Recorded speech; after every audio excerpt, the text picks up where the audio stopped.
I'm gonna try making condensed milk for the first time. So whether it's a hit or a miss, you're right here to see.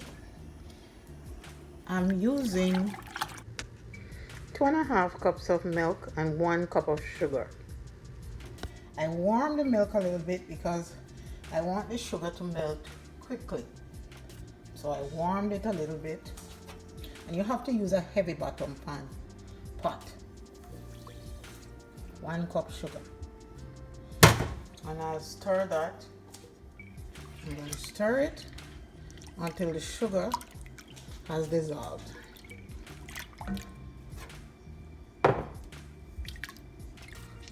You'll know when it's dissolved by, not feeling anything on the bottom.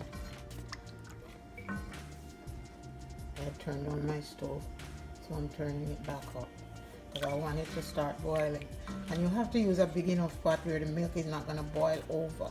Milk will boil over. You ever put something of milk on the fire, forget it, and it boil right over. It's going to take about maybe 20 minutes. So I'm going to let it come up to the boil, and then I keep stirring. You got to keep stirring it. It's about reducing the milk, so it's condensed milk. You know the word condensed. You're going to reduce the milk to maybe less than a quarter of what it was. And with the sugar, it gets thick. That's all there is to it. You can flavor it if you want with vanilla. I'm not going to flavor this because I never know what I'm going to use it for. But I just wanted to show you that it's an easy thing. Wish my mother knew about this when I was little. She would be making milk and she wouldn't have to buy so much milk from the store. Anyway, this is boiling now, so I'll keep stirring it. I don't want anything to stick. So I understand you have to keep stirring it. So see, I'm using Domino pure cane sugar, but it's not about Domino, it's about pure cane sugar. So cane sugar is what I'm using. I guess you could use any sugar, but I prefer cane sugar. That's what I grew up with. We produce cane in Jamaica, and we grow cane and we produce sugar. So I don't mind sticking with that. So I'm gonna let that reduce. And I'll come back. So now it's boiling vigorously. I am reducing the flame to maybe half, to number 4. I don't know what you might have on your stove, but this says number 4.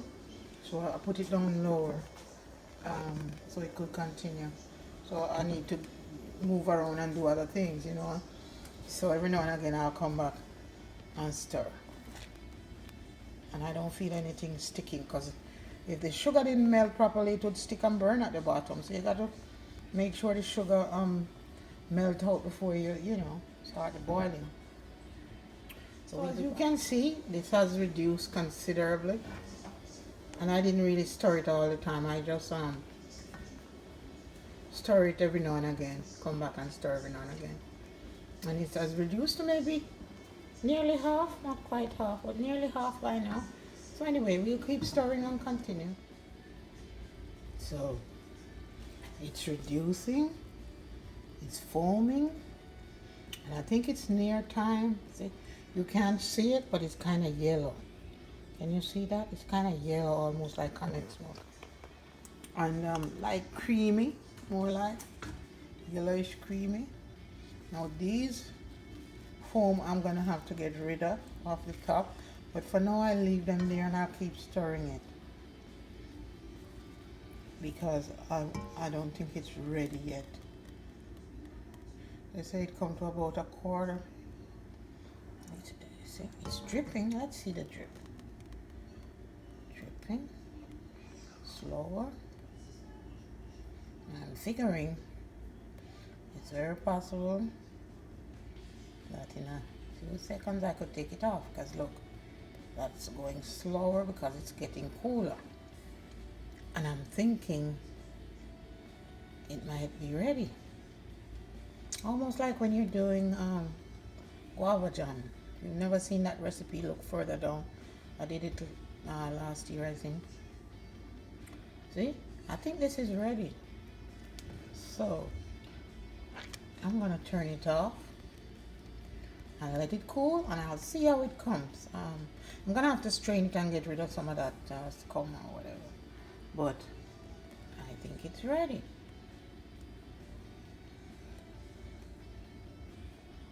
Lift it higher so it get out of the heat. I want to see. See? I'm going to turn it off. I think it's ready. If it's not, I'll start up the stove again. Alright, so I'm going to turn it off and I'll let it cool and see what happens.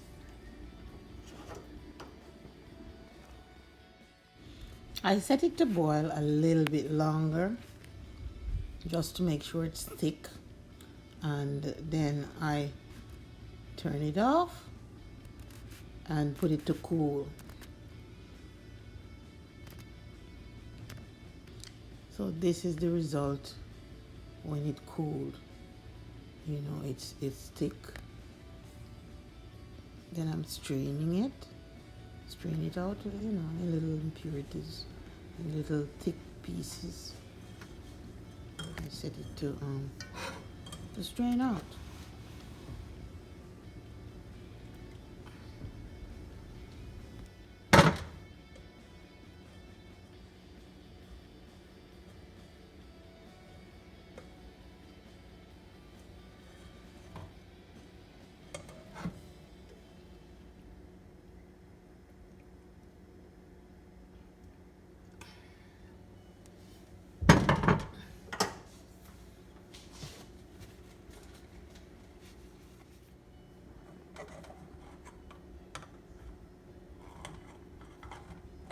Just a little, few little, maybe this is this cum that I didn't strain off. I didn't really strain it off.